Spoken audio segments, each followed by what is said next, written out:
আসসালামু আলাইকুম ভিউয়ার্স, কেমন আছেন সবাই? আশা করতেছি ভালো। সো বন্ধুরা, আজকে আমি আপনাদের সাথে যে বিষয়টি নিয়ে আলোচনা করব সেইটি হলো অটোমেটিক্যালি এখন দেখা যাইতেছে কিছু কিছু ফোনের মানে সাউন্ডটা লো হয়ে যায়, অটোমেটিক্যালি সাউন্ডটা লো হয়ে যায়। তো চলুন বন্ধুরা, ফিরছে একটা ইন্টার পর।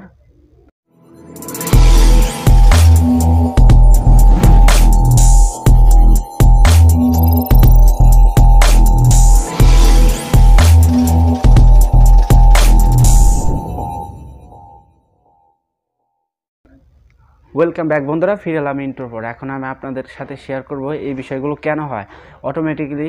যে এখন কার ফোনে দেখা যাইতেছে, বিশেষ করে ইনফিনিক্স ফোনে দেখা যাইতেছে এরকম। সো আমার নিজের ফোনের কথা বলি। আমি রাত্রে অনেক সময় বন্ধ করে ফোনটা চার্জ দিই। চার্জ দেওয়ার পর দেখা যায় যে আমি ফোনটি অন করি। অন করার পর কিছুক্ষণ পরে কেউ ফোন দিলে সেক্ষেত্রে সাউন্ডটা হয় না, ফোনের সাউন্ডটা খুব আস্তে হয়, মানে লো কোয়ালিটিতে সাউন্ডটা হয় ফোনের। তো সাউন্ডটা একটু জোরে হয় না, লো কোয়ালিটিতে সাউন্ডটা হয়। সো এই প্রবলেমটি আমি নিজে ফেস করছি বিদায় ভাবলাম যে একটা ভিডিও বানাই। সো এরকম আমার না, আর তাছাড়াও ইনফিনিক্স ছাড়াও অন্য আদার্স ফোনগুলোতে হচ্ছে এই প্রবলেমগুলো। ভিভো অন্য ফোনগুলোতে এই প্রবলেমগুলো হচ্ছে। সো এই প্রবলেমগুলো হচ্ছে বলতে, এই প্রবলেমগুলো ফোনের যে ফোন তৈরি করছে, মানে ওনারা এভাবেই তৈরি করছে, এই প্রবলেমগুলো ওনারা ঠিক করে তৈরি করে নাই। সেক্ষেত্রে এই প্রবলেম যেহেতু আছে, তো এর সলিউশন আছে। এর সলিউশন হলো আমি আপনাদেরকে পুরো স্ক্রিনে দেখাই দেবো। সো তার আগে একটা রিকোয়েস্ট, আপনি যদি আমার চ্যানেলে নতুন দর্শক হয়ে থাকেন অবশ্যই চ্যানেলটি সাবস্ক্রাইব করবেন এবং পাশে থাকা বেল আইকনটিতে ক্লিক করে অল নোটিফিকেশন সিলেক্ট করে দেবেন। সো বন্ধুরা, চলুন মোবাইল স্ক্রিনে দেখা যাক। সো বন্ধুরা, আমরা চলে আসলাম মোবাইল স্ক্রিনে। এখন আমরা যেটি করব সেটি হলো আমরা চলে যাব আমাদের ফোনের সেটিংসে আসার পর এইখানে আমরা যেটা খুঁজে বের করতে হবে আমাদেরকে, সেটি হলো সাউন্ড অ্যান্ড ভাইব্রেশন। এইটি আমাদের খুঁজে বের করতে হবে। সো বন্ধুরা, এইটি যদি আমরা খুঁজে বের করে সাপোজ এভাবে খুঁজে বের করে না পাই, সেই ক্ষেত্রে আপনাদের ফোনের যদি সার্চ বক্স থেকে থাকে, আপনারা এখানে সার্চ দিবেন সুন্দর মতন SOUND সাউন্ড লেখার সাথে সাথে আপনাদেরকে আশা করতেছি চলে আসবে। এখানে দেখতে পারতেছেন আপনারা সাউন্ড অ্যান্ড প্রাইভেসি বলে অপশন, সাউন্ড অ্যান্ড ভাইব্রেশন বলে অপশন।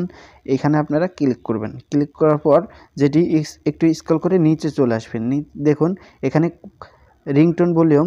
এখন যদি আমি রিংটোন ভলিউমে ক্লিক করি, আমার ফোনে হয়তো বেজে উঠবে, যার কারণে আমি ক্লিক করতেছি না। সো এইটা যদি আপনাদেরকে ডাউন করা থাকে, সেই ক্ষেত্রে আপনারা এটা হাই করে দিবেন। একবারে সর্বোচ্চ হাই করে দেওয়ার দরকার নাই, আমার মতন এতটুকু হাই করলে হবে। যতটুকু হাই করলে আপনারা শুনতে পাবেন বা বুঝতে পারবেন একটু দূর থেকে যে আপনার ফোনটি আসছে। সো এরপর যেটা দেখতে পাইতেছেন, দেখুন ইনকামিং রিংটোন। এইটা যদি আপনাদের চালু থাকে, সেক্ষেত্রে আপনারা জাস্ট অফ করে দেবেন। এখানে ক্লিক করে অফ করে দেবেন। তারপরে একটু স্ক্রল করে নিচে আসবেন। নিচে আসার পর দেখুন এখানে আপনারা আরেকটা লেখা পাওয়া যাবেন। এখানে দেখুন আপনারা যেটা পাবেন সেটা হলো সাউন্ড অ্যারেঞ্জমেন্ট। জাস্ট এইখানে আপনারা একবার ক্লিক করবেন। ক্লিক করার পর এটা যদি আপনাদের অন থাকে, সম্ভবত আপনাদের অন থাকবে, আমারও অন ছিল, সেই ক্ষেত্রে আমি অফ করছি। আপনাদের অন থাকবে, আপনারা জাস্ট এটা ক্লিক করে অফ করে নেবেন। অফ করে নেওয়ার পর আপনারা জাস্ট আপনাদের কাজ এখানে শেষ। তো আশা করতেছি এরপর থেকে আপনাদের যখনই রিংটোন আসবে, ফোনে কল আসবে, রিংটোনটি জোরে বাজবে। সো বন্ধুরা, দেখতে তো পারলেন মোবাইল স্ক্রিনে কীভাবে এই সেটিংসটি আপনারা অফ করবেন। সো আশা করতেছি আমার ভিডিও দেখে উপকার হয়েছে আপনাদের। সো উপকার হয়ে থাকলে অবশ্যই আবার বলতেছি, আমার ছোট্ট একটি রিকোয়েস্ট, আমার চ্যানেলটি সাবস্ক্রাইব করে পাশে থাকা বেল আইকনটি ক্লিক করে অল নোটিফিকেশনে অল করে দেবেন। সো বন্ধুরা, ভালো থাকবেন, সুস্থ থাকবেন। আজকের মতন এ পর্যন্তই। আল্লাহ হাফেজ।